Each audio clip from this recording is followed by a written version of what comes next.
Kuo gerbėjus savo koncerte Kaune stebino Sel? Kokiais stebuklais susirinkusių žmonės džiugino Linas Adomaitis? Kaip Ieva Narkutė savo pasirodyme Vilniuje sukūrė šventinę nuotaiką? Visa tai naujame Niekas niekam video dabar.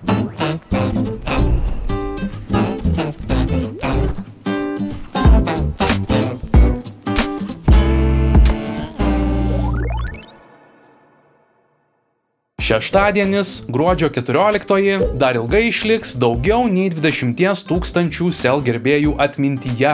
Kauno Žalgirio arenoje įvykęs šou ir vėl iškėlė renginių Lietuvoje kartelę į naujas aukštumas. 360 laipsnių principų surengtas koncertas leido įstebėti dar didesniai miniai žmonių. Arena buvo sausakimša, o laukiant, kol visi pateks į salę, teko pasirodymo pradžią nukelti maždaug valandą. Susirinkusieji ne tik išvydo Egidijaus Dragūno žadėtą naujausių technologijų, erdvinio garso, daugybės LED ekranų su specialiomis vizualizacijomis šou, bet ir turėjo progą išgirsti naujausias Sel dainas iš būsimo albumo. Jis fiziniu pavidalu dienos šviesą išvys šiais metais. Arenos viduryje įrengta scena buvo suprojektuota taip, kad veiksmas joje būtų puikiai matomas iš bet kurio sektoriaus. Ant 4 pakilų įkurtos vietos 3 grupės muzikantams bei vokalistei. Egidijus Dragūnas viso šou metu negailėjo energijos, noriai bendravo su publika, pasakojo smagias istorijas ir ragino kelti rankas į viršų. Esu girdėjęs pasakymų, kad Sel gerbėjai yra kaip tam tikra sekta. Kaip bažnyčioje raginama vienas kitam palinkėti ramybės, šiandien vieni kitiems palinkėkime gero vakarėlio. Nuo scenos sakė Selas.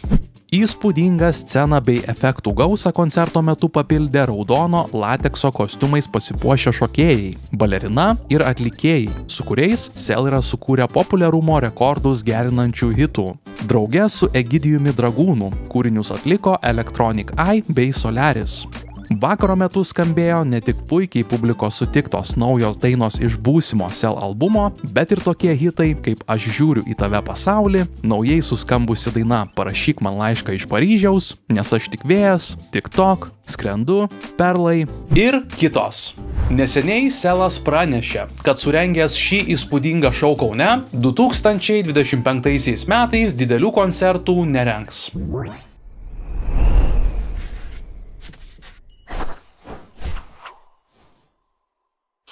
Dainininkas ir muzikos prodiuseris Linas Adomaitis gruodžio 17-ąją Vilniuje surengė didžiausią savo karjeros koncertą pavadinimu Stebuklas, kuriame jo gerbėjai pirmieji gyvai galėjo išgirsti naujojo rudenį dienos šviesą išvydusio albumo kūrinius.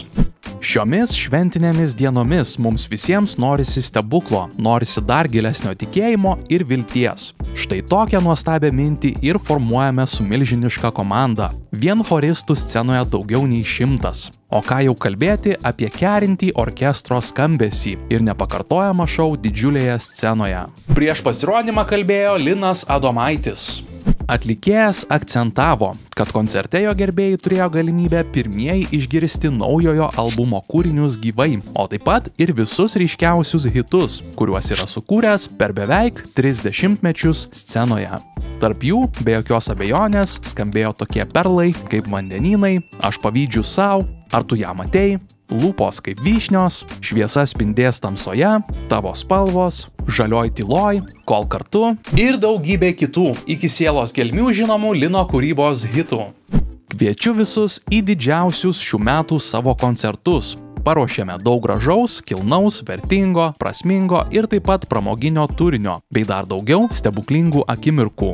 Visi drauge sukurkime stebuklą. Prieš koncertą sakė Linas Adomaitis. Lino Adomaičio koncertai Stebuklas taip pat įvyko Kauno Žalgirio bei Klaipėdos Švyturio arenose.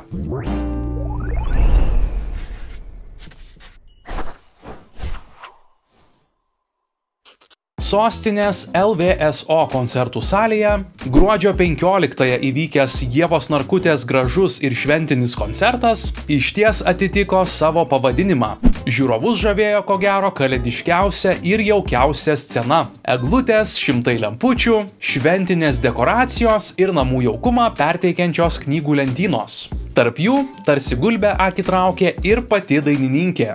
Šis pasirodymas jai buvo pirmasis atnaujintoje LVSO salėje ir labai jaudinantis, nes visi bilietai į jį buvo išgraibstyti. Tokia sėkmė pirmiausia įpareigoja. Prieš koncertą labai stipriai jaudinausi ir net svarsčiau, kad gal galėčiau pasirinkti kitą, mažiau streso keliantį darbą. Tačiau išėjus į sceną su kiekviena daina jaudulys vis mažėjo ir augo jausmas, kad norėčiau su džiaugsmu tai daryti nors ir kasdien. Užplūdusias emocijas apibūdino Ieva Narkutė. Ji susirinkusiems pateikė 1:40 minučių trukmės programą, kurioje 18 dainų sujungtų įtraukiančiais dainininkės monologais. Pastaruosius galima vadinti ir mini stand-upu, mat jie iššaukdavo salėje juoko bangą ir lengvų psichologinių seansų, priverčiančių klausytoją nurimti ir pasijusti jaukiai. Kad ir kokioje gyvenimo situacijoje jis bebūtų. Žmonės, kurie tik klauso mano dainų, įsitikinę, kad esu švelni, lyriška, gal net kiek flegmatiška, bet tie, kurie sprendžia apie mane iš mano kalbų, mano, kad esu griežta ir pasikėlusi. Tokie gana prieštaringi įvertinimai, bet man visur patinka balansas. Ko gero, jis taip ir susikuria. Svarstė dainininkė.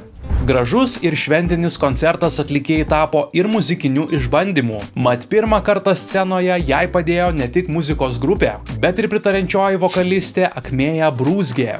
Dainininkiai keliuose kūriniuose pritarė ir trimitininkas Dominykas Vyšniauskas.